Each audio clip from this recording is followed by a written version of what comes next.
Buenas noches, compañeros de la sección C. Vamos a iniciar nuestra clase de hoy con el tema de los principios del derecho tributario. El primer principio es el que se refiere al principio de legalidad. Ya en el semestre anterior hice yo comentarios y referencias respecto a este principio y le señalaba que surgió en el año 1215 en Inglaterra con el propósito fundamental de limitar las arbitrariedades que cometían los reyes en ese estado feudal, pues de una forma totalmente arbitraria gravaban a la sociedad de aquella época, dejándolos incluso sin los medios necesarios para su subsistencia. Entonces se creó la primera constitución en el año 1215 en Inglaterra, y los lores representantes del pueblo inglés fueron los responsables ya de crear los impuestos y se separaron los bienes del rey y los bienes del Estado. Ese principio del derecho tributario en nuestra constitución anterior a la actual no estaba en forma expresa, sino únicamente dentro de las facultades del Congreso de la República se establecía la obligación de crear los impuestos. En la actual Constitución, sí tenemos en forma expresa el principio de legalidad en el artículo 234 de la Constitución, que ya en varias oportunidades se los he mencionado, y donde se dice que el Congreso de la República es el responsable de crear los impuestos y da los elementos estructurantes indispensables para crear leyes ordinarias donde el Congreso venga a crear impuestos. Y les explicaba de las acciones de inconstitucionalidad que se pueden interponer en caso no cumpla el Congreso con la totalidad de ellos. Este principio de legalidad del 239 se complementa con el artículo 171 literal C, donde están las facultades para el Congreso de la República. La cuestión es que ese aforismo latino de nullum tributum sine lege, no existe tributo si no hay una ley previa que lo autorice, pues prácticamente en nuestra legislación ha sido violado. ¿Y por qué se ha violado? Por la sencilla razón de que en el pasado las corporaciones municipales tenían la facultad de crear los arbitrios, y entonces también era una libertad total, y ante esa libertad y el uso de su poder actuaron en una forma desconsiderada, agravando a los vecinos de dichas circunscripciones municipales. O sea, al igual que el Estado feudal, creaban arbitrios de cualquier situación que necesitaran gravar. Solo con decirles un ejemplo: municipios de la costa sur, para personas que tenían pequeños terrenos con siembras de naranja o limón, para llevar unos cuantos miles a la cabecera departamental, tenían que pagar un arbitrio a la municipalidad. Eso es un pequeño ejemplo. Aquí en el Tejar, cada ciento de teja, ladrillo, de las cosas que fabrican los artesanos, una vez salía de la circunscripción municipal, también tenían que pagar un arbitrio. Honestamente no sé si a la fecha lo siguen pagando. Pero lo que sí les puedo decir es que para limitar para limitar ese poder de las corporaciones municipales, el legislador constituyente pues dijo en ese artículo 239: es el Congreso el único facultado para crear impuestos, contribuciones especiales y arbitrios, pero violó la doctrina al no incluir las tasas. Y entonces, ¿qué hicieron las corporaciones municipales? Pues sencillamente lo que hicieron fue crear arbitrios con el nombre disfrazado de tasas. Y ahora nos encontramos ante la triste realidad que constantemente se están interponiendo acciones de inconstitucionalidad. Yo les voy a mandar un listado de expedientes, les voy a escribir ahí, así como he mandado el otro material, les voy a mandar los nombres de los expedientes y qué principios son los que se han violado, y más el de legalidad. Hay cientos de sentencias donde se ha declarado con lugar la acción de inconstitucionalidad, cuando las corporaciones han creado arbitrios con el nombre de tasa.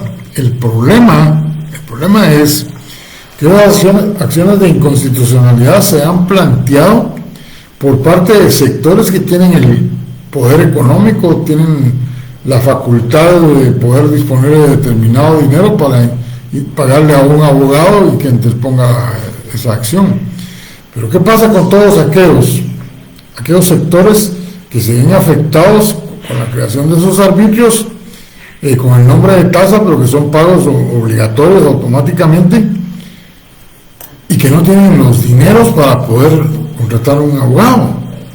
Pues sencillamente en toda la República se siguen creando por parte de las corporaciones arbitrios con el nombre de tasa, y al no interponerse las acciones de inconstitucionalidad quedan vigentes y los están cobrando.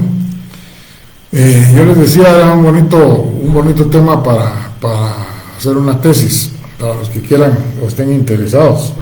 Bueno, la situación es que existe este problema y hay suficiente doctrina constitucional al respecto, pero hasta que no haya una modificación de la Constitución no se va a solventar esto.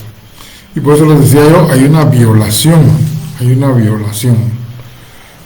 Regresando al tema principal, entonces este artículo 239 es el que nos da los elementos básicos estructurantes para que el Congreso de la República, al crear leyes ordinarias, los incluya. Y caso contrario se van a ver problemas de acciones de inconstitucionalidad. Y la razón sencilla, y ustedes lo saben, la ley no puede ser superior a la norma constitucional. Este principio de legalidad tiene dos características: la denominada reserva de ley, que lo que significa es que la única fuente en materia tributaria es la ley, y preferencia de ley, que lo que significa es que nadie es superior a las disposiciones constitucionales. Muy bien, eso es lo que podemos hablar sobre el principio de legalidad, el nullum tributum sine lege, y ya les señalé los artículos de la Constitución. Veamos ahora el denominado principio de generalidad. El principio de generalidad se refiere al carácter extensivo de la ley tributaria. Significa que todas las personas individuales o jurídicas que se encuentren en el territorio de la República de Guatemala pues están obligados al pago de los impuestos, sin tomar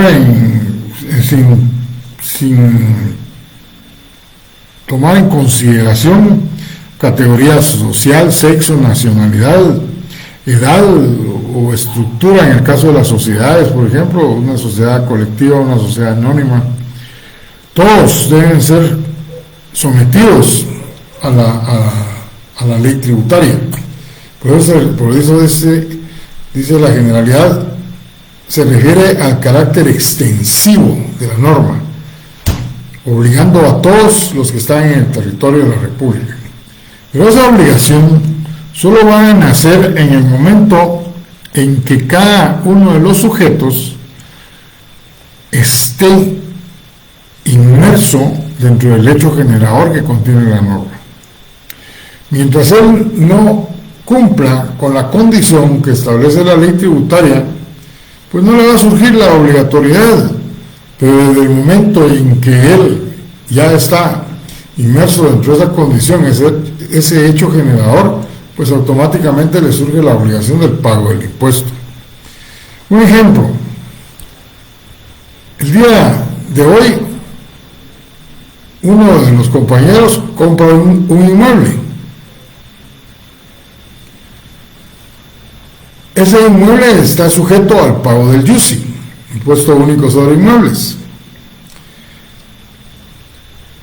El notario va a exigir los documentos que acreditan la propiedad, los DPI para identificar, pero hay algo que va a exigir, y que es el recibo del pago del impuesto del IUCI.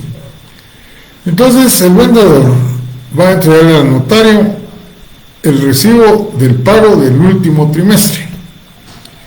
Como se paga por trimestres vencidos, el segundo trimestre su pago venció en 31 de julio. Entonces él tiene la obligación de entregar ese recibo.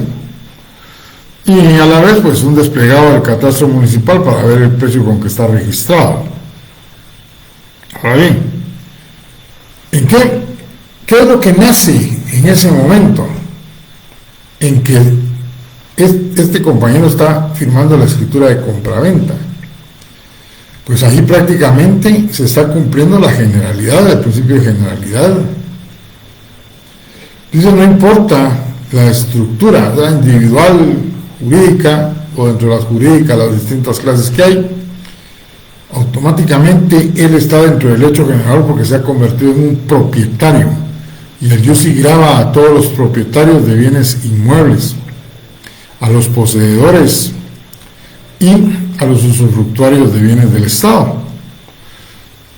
Entonces, al comprar y quedar registrado ese bien a su nombre, automáticamente él está obligado a pagar ya el tercer trimestre que señala la ley del impuesto único sobre inmuebles. A eso se refiere la generalidad. Vamos a mencionar la edad. Dice, no hay que tomar en cuenta la edad. Y entonces la pregunta es, ¿menores de edad? Pues igual, si un menor de edad inscriben a su nombre una propiedad, pues ese es el sujeto que tiene que pagar el impuesto. Eso no significa, yo creo que se los dije allá cuando vimos los sujetos pasivos, que el niño salga gateando para una caja de un banco a pagar. No, para eso hay representantes de menores. Pero una vez ya se encuentra él dentro de un hecho general, pues también le surge la obligación de pagar. El deber de contribuir debe ser cumplido por cualquiera sin importar la edad, el sexo, la nacionalidad. Nadie puede ser eximido, en otras palabras, por privilegios en el pago del impuesto. Sin embargo, hay dos límites al principio de generalidad. Uno es la denominada exención. ¿Qué es la exención? La exención es la figura que evita el nacimiento de una obligación tributaria. Cuando hablamos de los modos de exención, ahí vamos a referirnos ampliamente a ella. Pero ahorita lo que les puedo decir es que exista una exención en una ley de impuestos significa que está evitando el nacimiento de la obligación tributaria de los sujetos a los que se refiere la exención. Y para que sea una exención queda dentro del contenido de la ley impositiva, ya sea al momento de su creación, con una ampliación, etcétera, pero dentro del texto de la ley. Mientras que los beneficios tributarios son disposiciones que están contenidas en otras leyes que no tienen que ver con el derecho tributario, pero sin embargo están ligadas, tienen una relación íntima. O sea, el legislador que persigue un objetivo, un fin, y para poder lograrlo le dice a los sujetos que tienen que cumplir con esa ley: bueno, ustedes cumplan con esta ley al pie de la letra y yo les voy a dar el beneficio tributario de no pagar determinado impuesto. Les pongo un ejemplo: la ley forestal. De la noche a la mañana el área de Occidente se cundió de bosques, cuando hace muchos años se miraban tantos lugares en las montañas sin árboles. Hoy viaja uno al interior, en Occidente, por ejemplo, o al norte para las Verapaces, y ve aquellas grandes arboledas. ¿Qué sucedió? Muy sencillo. Cuando se creó la ley forestal, ahí se dio un beneficio tributario. Y se dijo: todo aquel que quiera sembrar bosques, que tenga los inmuebles, tenga las facilidades, etcétera, pues va a tener el beneficio tributario, que todo lo que gaste para la creación de ese bosque hasta el momento de su explotación, todavía con el beneficio que lo puede explotar, pues todos esos gastos los puede deducir del impuesto sobre la renta. Y al momento en que deduce de las rentas brutas esos costos, pues entonces la renta impositiva va a ser mucho menor, y que es sobre la que va a recaer la carga tributaria. Entonces, mucha gente que tiene ese poder económico, pues lo ha hecho, y con eso se ha beneficiado el país mediante la siembra de todos esos bosques. Otro ejemplo, y que creo que es más conocido para ustedes, es lo que han oído hablar, que es la ley de la maquila. La ley de la maquila es una ley que fue creada para beneficiar a todas aquellas personas que traen materia prima, la confeccionan, prendas de vestir, y la vuelven a reexportar. Eso trae el beneficio de que se contrata bastante mano de obra. Por eso hay una entidad del CACIF que constantemente está discutiendo con el Estado cuando se están modificando las carreteras, como el problema que tienen ahorita en Villanueva, que no dejan transportar materia prima, que no pueden llegar los trailers, furgones al puerto con la materia prima ya terminada, o sea, ya con prendas de vestir, y todo eso les provoca grandes problemas. Bextex creo que se denomina esta asociación. Bueno, ¿cuál es el beneficio? Para que mucha gente que tiene las facilidades económicas para hacerlo se dedique a esto. Pues el beneficio es igual que la ley forestal. No, igual no, parecido. La ley de la maquila da 10 años para que no paguen, no es de deducir, no, para que no paguen el impuesto sobre la renta. Tal vez ahora ustedes comprenden por qué a veces en las noticias sale la publicación de que trabajadores de X maquila llegan a su puesto de trabajo y únicamente encuentran las bodegas vacías, sin maquinaria, sin los propietarios ni materia prima. Los primeros afectados son ellos, porque no les pagaron sus beneficios laborales, sus prestaciones. Y el segundo es el Estado. ¿Y por qué cerraron? ¿Por qué desaparecieron? Porque ya van por el 8º año. Y entonces ya van a llegar al 10º y van a tener que empezar a pagar impuestos. Y entonces lo que no quieren es pagar impuestos, y borrón y cuenta nueva. Dejan pasar un determinado tiempo y luego inscriben otra maquila. O sea, no hay voluntad política para controlar esta situación que tanto ha afectado a tantos guatemaltecos. Porque tan fácil que sería que para inscribir una maquila presenten un inventario de la maquinaria con la que van a funcionar, y ese inventario que vaya con las marcas de la maquinaria, los números de registro y cualquier otra característica que sea posible incluir. Y entonces, con los medios informáticos que hay ahora, pues tener una base de datos de quién es esa maquinaria, y cuando llega X persona a querer incluir una nueva maquila, pero está con este nuevo inventario, pues prácticamente va a saltar, y en ese momento podrían trabajar embargo y hacer una serie de acciones legales en contra de los que escondieron la maquinaria en su oportunidad y dejaron sin pago de sus prestaciones a los trabajadores. Bueno, creo que es un mundo ideal todo lo que acabo de mencionar, pero me estoy refiriendo a dos leyes que realmente existen, y esta ley de la maquila sigue vigentes. Se me olvidaba decirles que las exenciones se otorgan en base a ciertos factores, no es en una forma arbitraria, no, tienen que haber factores como económicos, sociales o políticos, y políticos no de politiquería, sino como la exención política que está en la ley del impuesto de circulación, y que dice que todos los propietarios, todas las embajadas, consulados, cuerpos diplomáticos, etcétera, acreditados en el país, los vehículos que utilizan no van a pagar impuesto de circulación. Más abajo dice siempre y cuando haya correspondencia con el estado que representan. Esto es una cuestión política, por eso les decía, de política, no de politiquería, por beneficios de compadrazgo, por ejemplo.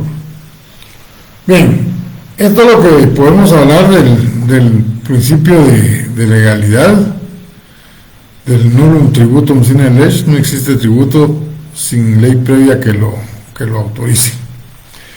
Perdón, generalidad, estoy hablando de la generalidad. Nadie puede ser eximido del pago de un impuesto por privilegios personales de clase, linaje o casta. El que se encuentra dentro del hecho general de una ley tributaria tiene que pagarlo. Muy diferente es el principio de igualdad. El principio de igualdad se refiere a que todas las personas que están dentro de un hecho generador contenido en una ley tributaria deben de ser tratados en las mismas circunstancias. No pueden ser tratados en forma diferente. No pueden ser tratados en forma hostil, injusta, haciendo diferenciación de categorías de personas. No. Un ejemplo, una sociedad colectiva, una sociedad anónima. Las dos sociedades compran un inmueble, y ese inmueble está en el mismo condominio y en las mismas condiciones de estructura, medidas, etcétera, y los dos pagan 500,000 quetzales. Las dos sociedades están en iguales circunstancias. Sin embargo, su estructura de constitución son diferentes. Y entonces, esa diferencia de estructura no tiene nada que ver con la ley tributaria. Deben ser tratados en forma igual y deberán de pagar el impuesto único sobre inmuebles en el futuro de un 9 por millar.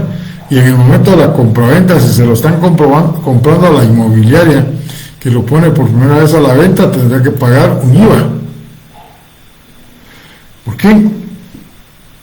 Por la sencilla razón de que todos los habitantes de la República van a ser tratados en forma igual según el artículo 4 de la Constitución. La igualdad significa entonces que no va a haber distingos de ninguna naturaleza. Ponía el ejemplo en la otra sección. Ese mismo condominio, esas mismas dos casas, la compra un profesional y la compra un artesano. No tiene absolutamente nada que ver. Si los dos tienen los 500,000, su capacidad contributiva es igual. Y entonces van a ser tratados en forma igual por la ley tributaria. Igual si son de diferentes edades. La compra a su representante legal de un niño de 3 años y la compra a un señor de 50 años, pues no importa, la edad no importa, aunque el otro no tiene las dos capacidades que señala el Código Civil, sí tiene capacidad contributiva y para eso su representante es el que va a actuar y van a pagar los mismos impuestos que ya mencioné. No hay por qué hacer ningún distingo de ninguna naturaleza a los que se encuentran en iguales circunstancias ante la ley. Luego vamos a hablar del principio de no confiscatoriedad. Tal vez mejor hablemos del principio de proporcionalidad primero. El principio de proporcionalidad se refiere a que cada sujeto va a pagar impuestos en proporción a su manifestación de riqueza, en proporción a sus ingresos, en proporción a su riqueza, o lo que es lo mismo, en proporción a su capacidad contributiva. La proporcionalidad está íntimamente ligada con el principio de capacidad contributiva. Y cada quien va a pagar entonces en proporción a sus ingresos. Nadie puede ser exigido a que pague más de lo que realmente puede pagar, porque eso significaría, por otro lado, violar un principio denominado de no confiscatoriedad. Está ligado también en una forma muy importante con el de proporcionalidad. ¿Qué es el principio de no confiscatoriedad? Pues que el Estado tiene las facultades de gravar, y tiene las facultades de gravar porque está en la Constitución, dentro de los derechos y obligaciones de los que estamos en el territorio de la República, a contribuir con el gasto público. ¿Y cómo contribuimos con el gasto público? Según el artículo 135, literal D. Pues contribuimos con el gasto público pagando nuestros impuestos una vez que nos surge la obligación tributaria. Pero esa facultad que tiene el Estado en este artículo 239 del principio de legalidad no significa que los impuestos que vaya a quedar no sean razonables. O sea, la no confiscatoriedad está relacionada con esa razonabilidad que tiene que tener la existencia del impuesto. O lo que es lo mismo, el Congreso de la República no puede crear impuestos que afecten ya las cantidades necesarias e indispensables para poder subsistir. Porque entonces caeríamos a lo mismo del Estado feudal con los reyes, que grababan en forma arbitraria los bienes muebles de cualquier naturaleza que tenían las personas, se los decomisaban y no les importaba si tenían con qué comer o no las familias. Si se limitó a las corporaciones municipales, pues también el Congreso tiene que cumplir, y por eso es que en el artículo 243 se establece que los impuestos no pueden violar el principio de no confiscatoriedad. La no confiscatoriedad está ligada también, según la Corte de Constitucionalidad, con el artículo 44 de la Constitución, donde se habla de los derechos inherentes a la persona humana. Se relaciona con lo de la propiedad privada. O sea, el Estado también tiene sus límites, y en este caso, el de la no confiscatoriedad significa que el poder tributario, del cual ya hablamos en el semestre anterior, el Estado lo va a ejercer, pero sin quitarle a los sujetos las cantidades mínimas necesarias para poder sobrevivir. Un ejemplo: en el tiempo del presidente Berché, yo les he contado que los máximos representantes del Banco Mundial y el Fondo Monetario Internacional se presentaron al país y presionaban al presidente para que elevara la tasa del IVA al 15%.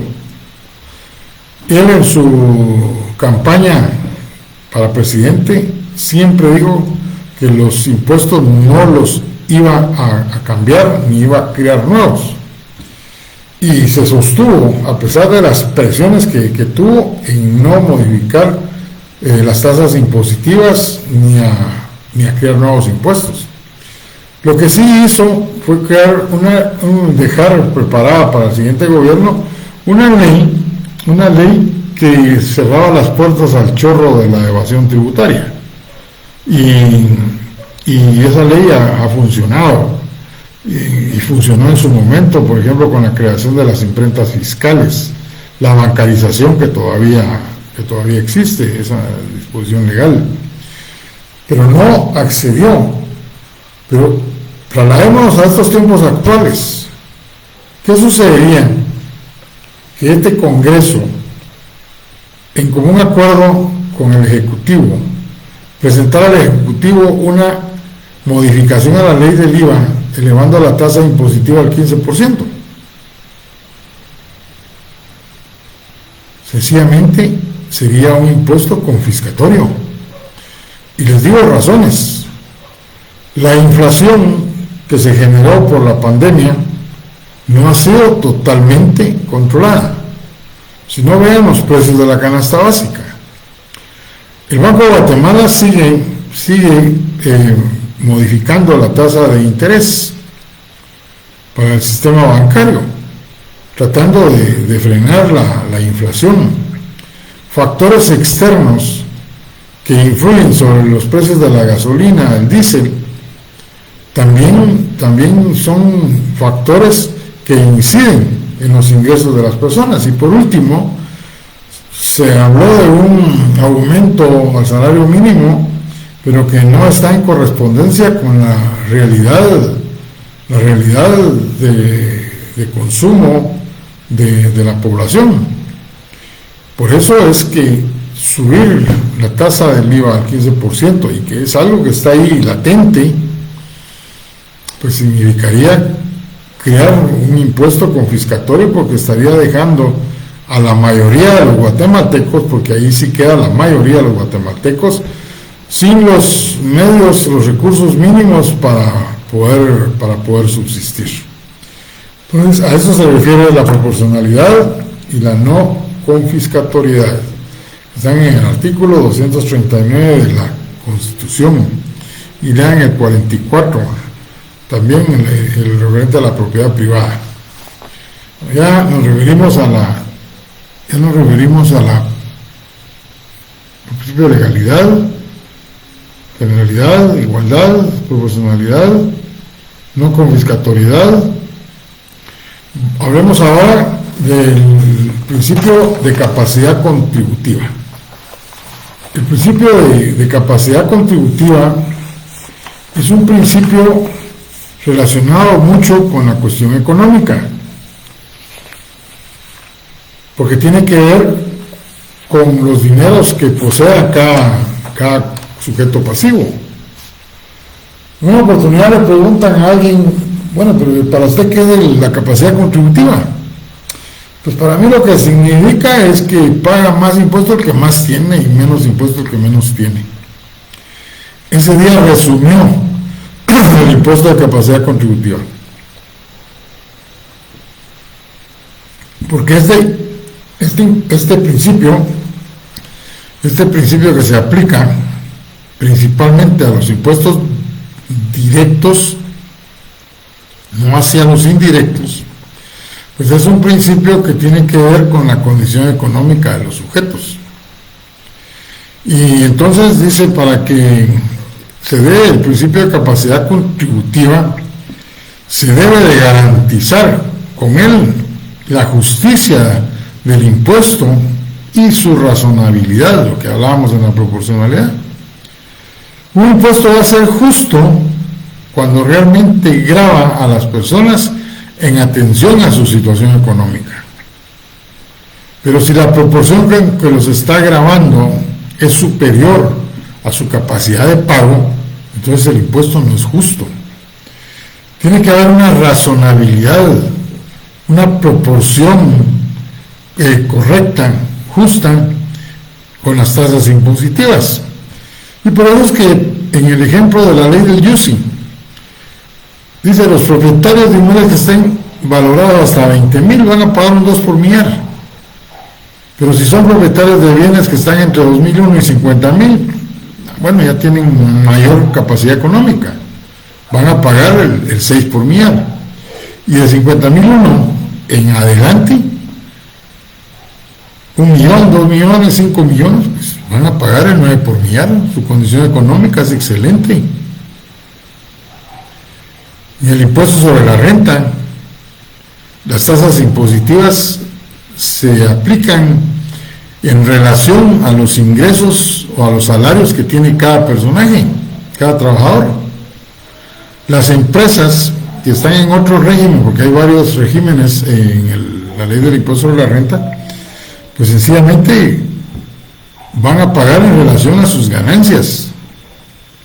A la renta bruta le van a deducir todo lo que la ley señala o les permite deducir, como los beneficios tributarios que hablábamos, los costos y el pago de las planillas del IX, por ejemplo, y al final va a dar una otra suma, otra cantidad de dinero, que es lo que se llama renta imponible, y sobre eso se calcula el 25%. Si las ganancias de una empresa son 100,000, pues va a pagar 25% sobre los 100,000. Pero si son 10 millones de ganancias, pues va a pagar un 25% sobre esos 10 millones. La condición, cada quien va a pagar, uno va a pagar menos, el otro más, pero porque su condición económica es totalmente diferente. Por eso se dice que la capacidad contributiva es un principio que debe asegurar, debe garantizar la justicia y la razonabilidad al momento de que lo crean el Congreso de la República, en nuestro caso, en el momento que lo crea el legislador. Esa razonabilidad debe estar en atención a su riqueza. Por eso les decía desde el principio, este principio de capacidad contributiva es un principio que tiene mucho carácter económico, porque está relacionado con la riqueza de los sujetos. Y algo que yo les expliqué el semestre pasado, solo opera en los impuestos indirectos, en los indirectos no. En algunos impuestos indirectos como el IVA, ¿se acuerdan que les ponía el ejemplo del artesano que tenía un hijo de 1 año y el profesional que también tenía un hijo de 1 año, y los dos llegaban al súper a comprar la leche y el mismo bote de leche, la misma marca, y en el momento de dar a la caja el mismo precio? Sin embargo, los ingresos de cada uno de ellos es diferente, pero el impuesto del IVA, como es un impuesto indirecto, no toma en cuenta la condición económica, y por eso dentro de las desventajas, se recuerdan que les decía yo, al no tomar en cuenta la capacidad contributiva, la desventaja de estos impuestos es que no son justos, porque tratan por igual a los sujetos pasivos sin tomar en cuenta su condición económica. Otro ejemplo, el cemento. El cemento está grabado, su comercialización, y llegan los mismos dos sujetos, el artesano y el profesional, que están haciendo cada quien su casa, una con mejor estructura, el otro más pequeña, pero los dos necesitan cemento. Por su condición de artesano y profesional, con menores ingresos y bien marcada la diferencia, el cemento se los van a dar en un precio diferente. No, va a costar lo mismo, son impuestos indirectos.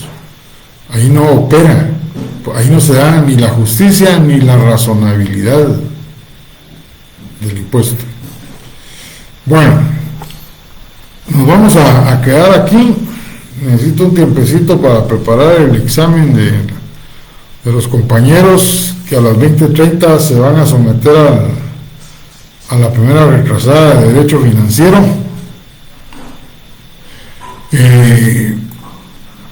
20:30 es el examen de la primera retrasada de Derecho Financiero para los que están en esa situación. La plataforma donde vamos a empezar hay unas noticias.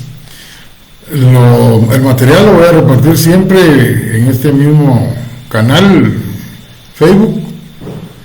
Ya vieron que fueron publicados los calendarios de exámenes y para variar, pues no nos están dejando mucho tiempo. 4 clases tengo yo con la de hoy y eso significa que solo nos va a dar tiempo para llegar a la relación jurídico-tributaria, pero también implica que los laboratorios se los voy a empezar a enviar esta semana para que ustedes empiecen a trabajarlos. La ley del YUSI, la ley del impuesto del timbre fiscal y la ley del IVA. Esas son las 3 leyes que van a ser evaluadas en el primer examen parcial. Son las leyes que deben de comprar y son los laboratorios que yo les voy a enviar para darles las respuestas antes de que empiecen los exámenes que inician el 21 de agosto. Alguien preguntaba, aquí no lo están preguntando, pero en la otra clase me preguntaban, Ligia, al fin van a ser presenciales los exámenes. Y entonces dice otro compañero, le dice, por favor no le estés dando ideas. No fue idea mía. ¿Se acuerdan que les conté que el decano en el festejo del Día del Maestro nos dijo que los exámenes iban a ser presenciales? Ya nosotros estamos preguntando a la administración cómo van a ser al fin. Ustedes no se preocupen, de todas maneras el examen es el 25 conmigo y si siguen en línea, pues seguiremos en línea y ustedes seguirán examinándose y teniendo la oportunidad de poder contestar desde sus casas. Así que esas son las noticias, ahí les mando el material. Que tengan buena noche, los compañeros de la retrasada 20:30 los espero.